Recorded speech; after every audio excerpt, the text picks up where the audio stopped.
Yo, what is up, WoW fans? Do you want to turn your time in Azeroth into a gold-making machine? Today, I'm going to be revealing the most insane, the under-the-radar methods to rake in gold, from invasion boost to secret farming spots. Smash that like button, subscribe, and let's get you loaded with gold. Before we jump in, though, drop a yes in the comments if you're ready to boost your gold stash. Let's kick things off with invasion boosting. With the recent buff turning Scourge invasions into an absolute mob frenzy, the smartest players, they're using this event to boost other characters. At the same time, they're raking in tens of thousands of gold. Here's the deal, if you boost characters at these invasion spots, you get over 1 million experience per hour. You can sell each level for 50 gold, 70 gold a pop, and really watch your profits soar. There are 2 hurdles to overcome with the invasions though. First, you've got to make sure you find a dead spot for invasions. As Shara, Tanaris, you don't want to be doing them in Eastern Plaguelands. The second hurdle, you've got to be either a paladin, a shaman, a rogue. And you might think that's a deal breaker, but the reality is you can boost a paladin, a shaman, or a rogue in a matter of 4 hours, so there really are no excuses. So have you ever tried invasion boosting yourself? I would love to hear your class in the comments, and let me know how the method's working. So next up, we've got some insanely strong farming with the Frostmaul Echoes. See the Frostmaul Giants, they're dropping echoes that generate over 300 gold per hour, and nobody's doing this. All you've got to do is do the Luck Be With You quest. You get your Cache of Mori, and you start farming from the south of Winter Spring. The pro tip, though, is that the more players you bring, the more profit you'll be making. The loot is completely shared. That means having a friend doubles your profit. Running a second account doubles your profit. You have more people, you're making even more money.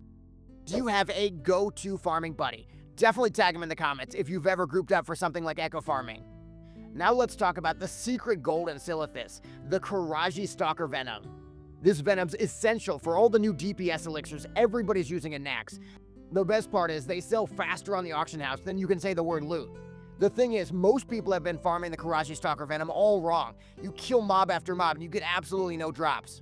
The secret is that in Silithus, they only drop from the Wasp and the Swarmer mobs, so any of the other ones are a complete waste of time. I also recommend only farming near the town, because a lot of the mobs are very dangerous and you'll be also getting ganked all the time. Also, you'll definitely want a macro to farm these mobs as easily as possible. My custom macro will really help you out. So do you have any macros that really speed up your farming? Hit me in the comments, I'd love to see them. Now on to Tarnished Undermine Real Runs, the golden ticket for any beginner.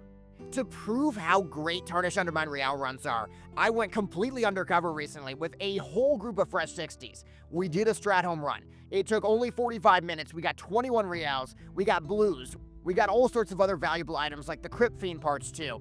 It was fun, it was good gold, we got to meet people, I really had a good time. Besides these runs being incredibly valuable for things like the Corruptor Scourge Stones, the Argent Dawn Rep, the Righteous Orbs, you're also getting these special Tarnished Undermine Reals, and those are going to turn in for the new War-Torn supply crates in Booty Bay.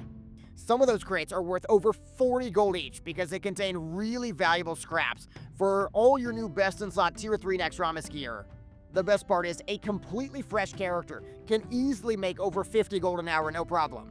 But let's say you got all the way to 60 getting boosted, you have absolutely no gear. One of the best ways to make 50, 100 gold in just about 15 minutes, the Blackrock Dailies.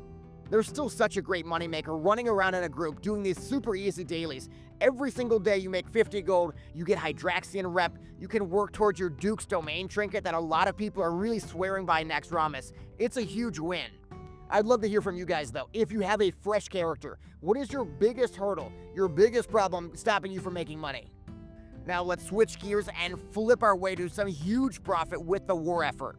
There is this really fantastic WeCard that allows you to easily see which items for the war effort are the cheapest and which ones are the most expensive in real time. It uses auctionator data, so you're going to have to get that add-on. You're going to have to do a recent scan. But with that data, you can easily see which items are underpriced, which items you should stock up on. You can flip them for free profit. Or alternatively, you could even just turn them in for world buffs as well. You're saving money, you're making money. This is one of the best add-ons you could possibly have. You don't just have to flip war effort items though, because you could be flipping alchemy items for huge profit as well. If you craft those must-have DPS consumable potions, the Elixir of the Honey Badger, the Elixir of the Mage Lord, or flasks, or the absolute sleeper hit, the mildly irradiated rejuvenation potion, you're saving players a lot of time and you're also making a lot of free money. So which craft to consume do you guys think is making the most money right now? Is it something from cooking, from alchemy, or something else entirely? Now, all the methods we talked about so far, they do take quite a bit of effort. And if you really want to make some passive income, mining might be your best bet. See, while AFK camping Black Lotus might be completely dead, you can still camp for things like the rich thorium vein clusters. Every 2 to 7 minutes in a cluster, you're guaranteed a respawn. And that means you get things like the thorium ore, the arcane crystals, the blue sapphires. All of these items are selling very well, especially the arcane crystals. The way to really take your mining completely AFK is to use the Minimap Alert add-on. Minimap Alert is the add-on I've been searching for 20 years. It scans your minimap every second for the exact items you want, and the second they show up on your minimap, it's going to play a sound, it's going to flash your taskbar, and it's going to make sure you don't miss those nodes. Alternatively, if there's too much competition in the open world, there aren't enough layers maybe, then you can easily do some Dire Maul East jump runs. You're guaranteed 2, 3 rich thorium veins every single run, and it's just completely free money. If that's maybe too active for you though, you could really make some free money with your passive cooldowns. Things like the Mooncloth CDs, for example, are very profitable right now because everybody needs Mooncloth for their tier 3 armor. Or same idea, the Cured Rugged Hides, everybody needs your Salt Shaker CD. And of course we can't forget alchemy transmutes. Just don't forget your transmute mastery, your elixir mastery, to really ramp up profits. So what is your guys' favorite chill gold maker? Drop your favorites in the comments below. Now it's time to relax and cast our line into the fishing and cooking market to really make some money. There are new recipes that came out in Phase 6, and they mean huge potential profit. Farming red gill for the smoked red gill. That brings in over 100 gold per hour in my server. There are so many places you can farm red gill, but one of the best spots is between the western and eastern plaguelands and the river. You also really don't want to forget the Dark Claw lobsters. These are used in the new Dark Claw crab bisque, and they offer casters a serious must-have spell power boost. If you do want to make some money with the Dark Claw lobster, the only place you can do it is in the Ashara Bay of Storms, so keep that in mind. The best part is you don't just have to be fishing though, you could also just be cooking instead. Anytime there's a price difference, you just immediately buy the fish, you cook them, you make money, they sell really fast. So do you have a preferred secret fishing spot, or maybe a recipe tip I've missed? Let's share the wealth, maybe comment your favorite fishing, your favorite cooking tip below. So there you have it, warriors. From invasion boost to AFK mining, secret fishing spots, these gold making strategies can turn any WoW session into a gold making bonanza. If you found these tips helpful, ring the bell, hit the like button, subscribe so you don't miss another gold making hack. So which method are you guys going to be trying first? Let me know in the comments and share this video with your raid buddies so they can get in on the gold rush too. Until next time, happy farming and may your gold bags overflow.